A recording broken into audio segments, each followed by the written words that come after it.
రాష్ట్రంలో పెట్టుబడులు పెట్టడానికి ముందుకు వస్తున్నారా? ఇది కంటి తుడిపి అంటారా? ఇది నిజమే అంటారా? ఇప్పటికే 16 నెలల కాలం నుంచి ముఖ్యమంత్రి చంద్రబాబు నాయుడు గారు అనేక విధాలుగా ఈ రాష్ట్రానికి పెట్టుబడులు పెట్టాలని ఒక పక్క ఇంగ్లాండ్ పర్యటనలో చేశారు.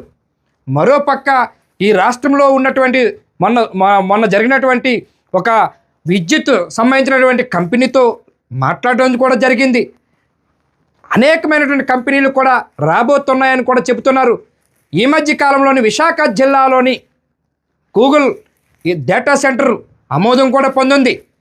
సరే, ఇవన్నీ ఒక ఎత్తు అయితే సుమారుగా 1,00,000 కోట్ల రూపాయలకి నిన్న సాయంత్రము క్యాబినెట్లో ముఖ్యమంత్రి చంద్రబాబు నాయుడు గారు 1,00,000 కోట్లకు ఆమోదం తెలిపినట్టు చెబుతూ ఉన్నారు.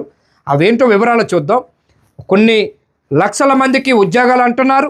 అవి ఎంతవరకు నిజము ఏంటనేది ఒకసారి చూద్దాం, స్పష్టంగా చూద్దాం. SIBPలో 1,00,000 కోట్ల పెట్టుబడులకు చంద్రబాబు ఆమోదం. ఆంధ్రప్రదేశ్ రాష్ట్రంలో 1,01,899 కోట్ల పెట్టుబడుల స్థాపనకు ముఖ్యమంత్రి చంద్రబాబు ఆమోదం తెలిపారు. వీటి ద్వారా 85,770 ఉద్యోగాలు కల్పన జరగనుందని, 3 మెగా సిటీలు, 15 ఇండస్ట్రియల్ జోన్లు అభివృద్ధికి 12వ రాష్ట్ర స్థాయి పెట్టుబడులు ప్రోత్సాహక బోర్డు సమావేశంలో గ్రీన్ సిగ్నల్ ఇచ్చారని తెలుస్తూ ఉన్నది. పెట్టుబడులు పెట్టడానికి ముందుకు వచ్చిన పరిశ్రమల నుంచి ప్రతిపాదనలు తీసుకోవటంలో పాటు అవి కార్యరూపం దాల్చేలా చూడాలని సీఎం చంద్రబాబు అధికారులని ఆదేశించినట్టు కూడా తెలుస్తూ ఉన్నది. అయితే ముఖ్యంగా ఇది 1,00,000 కోట్లు అంటే ఆషామాషి కాదు. మన రాష్ట్రంలో 5 కోట్ల జనాభా ఉన్న ఆంధ్రప్రదేశ్లో బతుకు మారే అవకాశాలు ఎక్కువ ఉన్నాయి. దీనిలో ఎటువంటి సందేహం లేదు.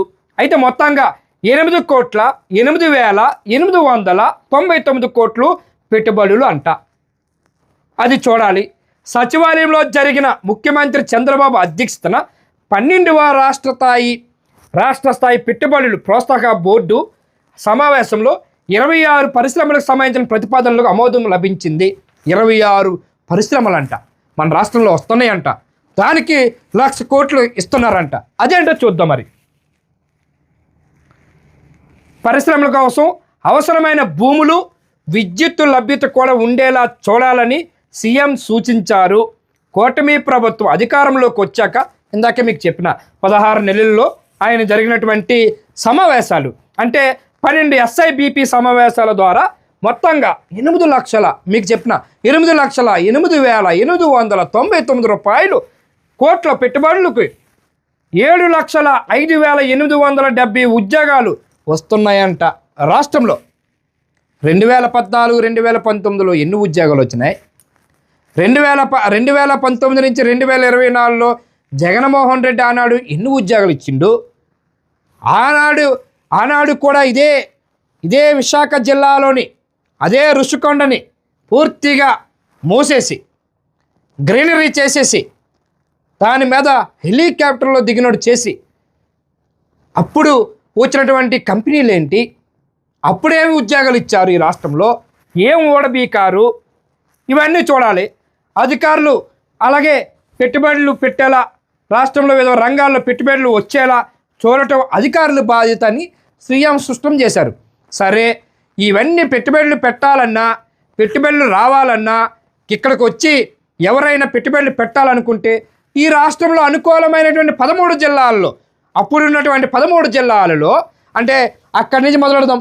కడప, కర్నూలు, అనంతపూరు, రాయలసీమ జిల్లాలు 4, ఉత్తరాంధ్ర జిల్లాల్లో 3, కోస్తాంధ్ర జిల్లాల్లో 7, 5, ఏదైతే నెల్లూరు, ప్రకాశం, గుంటూరు, విజయవాడ, పశ్చిమ గోదావరి, తూర్పుగోదావరి, విశాఖపట్నం, విజయనగరం, శ్రీకాకుళం, ఈ 13 జిల్లాలలో అప్పుడు ఉన్నటువంటి జిల్లాలు ఇప్పుడు 26 అయ్యాయి. ఈ 13 జిల్లాల్లో సంబంధించినటువంటి ఏ జిల్లా అనుకూలం అంటే ఒక్క విశాఖపట్నం మాత్రమే అన్ని విధాలుగా పరిశ్రమలకి అనుకూలం అని చెప్పి స్పష్టంగా ఎక్కడికి పోయినా, ఏ ముఖ్యమంత్రి వచ్చినా, ఎవరొచ్చినా, ఈ రాష్ట్రంలో ఎంతమంది ముఖ్యమంత్రులు మారినా ఒక విశాఖపట్నం మాత్రమే అనుకూలం తప్ప ఇంకో జిల్లా లేదు అనేది స్పష్టంగా పెట్టుబడులు పెట్టిన వాళ్ళు కూడా చెబుతూ ఉన్నారు అని చెప్పుకుంటున్నారు. అప్పుడు చెప్పిన మాటలు కూడా అవే. కానీ పెట్టుబడులు పెట్టే పరిశ్రమలు నుంచి ఎలాంటి ఫిర్యాదులు రాకుండా చూడాలని సూచించారు.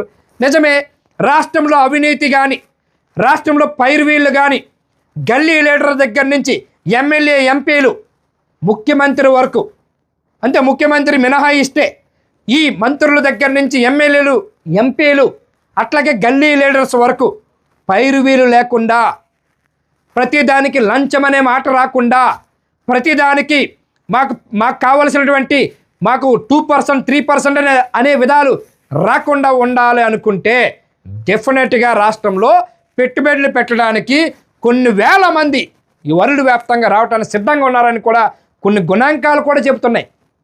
ఆ గణాంకాలు కూడా చెప్తున్నాయి. అయితే క్షేత్రస్థాయిలో పరిశ్రమల ఏర్పాటు కావాల్సిన అనుమతులు త్వరతగిన వచ్చేలా శ్రద్ధ పెట్టాలన్నారు. నిజమే, ఇక్కడ నోట్ దిస్ పాయింట్.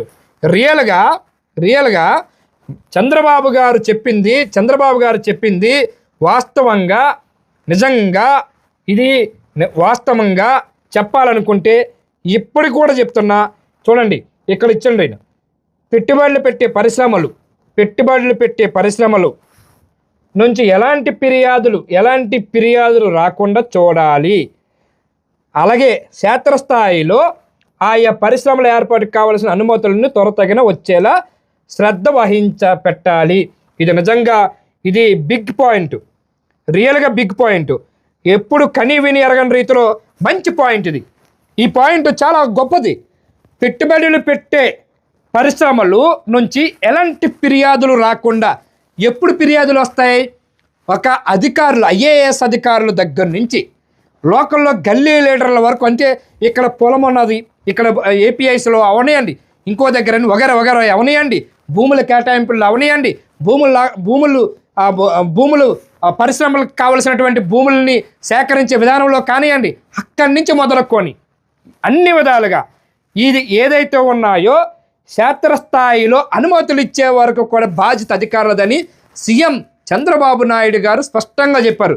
ఇక్కడ ఒక లాజిక్ ఒకటే, ఈ లాజిక్లో ఆ సంబంధించిన మంత్రులు కానీ, లోకల్ నాయకులు కానీ, వాళ్ళు ఎవరైనా అధికారులకి నో అని చెప్పకుండా ఉండగలిగితే, పైరువీలు లేకుండా ఉండగలిగితే, సీఎం చంద్రబాబు నాయుడు గారు అనుకున్నటువంటి ఆశయము పరిశ్రమలు పెట్టుబడులు పెట్టడానికి దేశవ్యాప్తంగా వరల్డ్ వ్యాప్తంగా రావటానికి సిద్ధంగా ఉన్నారు. దీనిలో ఎటువంటి సందేహం లేదు. అయితే గత పాలకులు భూమి కేటాయించిన పాలకులు అంటే ఎవరు? 2019 నుంచి 2024లో మాజీ ముఖ్యమంత్రి జగన్మోహన్ రెడ్డి గారు గత పాలకులు భూములు కేటాయించిన కానీ ప్రాజెక్టులు ఎన్ని ఉన్నాయో సమీక్షించాలని దిశానిర్దేశం చేశారు. అంటే గత పాలకులు ఎగ్జాంపుల్ డేటా సెంటర్ కోసము విశాఖ జిల్లాలో డేటా సెంటర్ కోసం ఆదానికి అప్పచెప్పారు 1000 ఎకరాలు. గత పాలకులే, ఎవరో కాదు. ఆ డేటా సెంటర్ ఇప్పుడు గూగుల్ డేటా సెంటర్ వచ్చింది, గూగుల్ని క్యాచ్ చేసుకుంది. ఇది మనకు తెలిసిన విషయమే. అది ఒకటి. ఇందులో అట్లాగే ఈ ప్రాజెక్టుల నిర్మాణ పురోగతి లేకపోతే అనుమతులు రద్దు చేయాలి. అది వాస్తవమే. ఒక ప్రాజెక్టు పెట్టాలనుకునేటప్పుడు ఆ ప్రాజెక్టు యొక్క వాళ్ళు ఎవరు, వాళ్ళు ఏ కంపెనీ, వాళ్ళకి ఆ దమ్ము ఉందా లేదా, ఆ ప్రాజెక్టు పెట్టే హక్కులు ఉన్నాయా లేవా, వీళ్ళలో స్కిల్స్ ఉన్నాయా లేవా, వీళ్ళు పెట్టుబడులు పెట్టగలరా లేదా, ముందుగా చూసుకోకపోతే ఒక్కసారి వాళ్ళకి ల్యాండ్ రాసిన తర్వాత వాళ్ళు ఏదైనా చేయొచ్చు. కానీ ఇవన్నీ కూడా చూసుకోవాలని బాధ్యత అయినటువంటి కమిషనర్లు, ఐఏఎస్ అధికారులు, వీళ్ళకి మాత్రమే హక్కులు ఉన్నాయి, వీళ్ళు మాత్రమే చూడాలి. దీనికి సంబంధించిన శాఖకు సంబంధించినటువంటి అధికార యంత్రాంగం మాత్రమే చూడగలదు. కాబట్టి మీరు మాత్రమే చూసి ఈ ప్రాజెక్టులు ఈ రాష్ట్రాన్ని బాగు చేసే విధంగా, ఇండస్ట్రీస్ వచ్చే విధంగా, ముందుకు తీసుకెళ్లే విధంగా ఉండవలసినటువంటి బాధ్యత ఈ రాష్ట్రంలో ఉన్నటువంటి అధికారులకి, న్యాయకులకి, అట్లాగే వీళ్ళు ఎవరైతే ఎవరైతే అధికార యంత్రాంగం ముందు బాధ్యత వహించవలసింది ఉంటుంది. అందుకనే ముందుగానే చూసుకొని రాష్ట్రాన్ని బాగు చేయాలని చాలామంది ఇదే చెప్తూ ఉన్నారు. Thank you very much. Please watching.